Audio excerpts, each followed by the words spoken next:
Preparation of chicken తెచ్చింది clean చేయాలి. Clean చేసిన తర్వాత ఉప్పు కారం పసుపు అంతా కలిపి మొత్తం కలిపి పక్కన పెట్టుకోవాలి. సో దాంతోపాటు ఆనియన్స్ టమాటా మిక్స్ చేత ఆనియన్స్ మిక్స్ చేసుకోవాలి.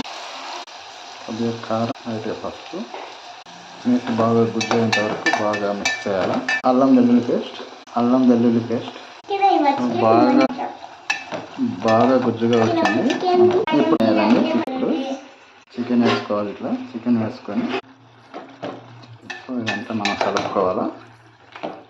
సో చూడండి సో కొద్దిసేపు ఉడకనిద్దాం.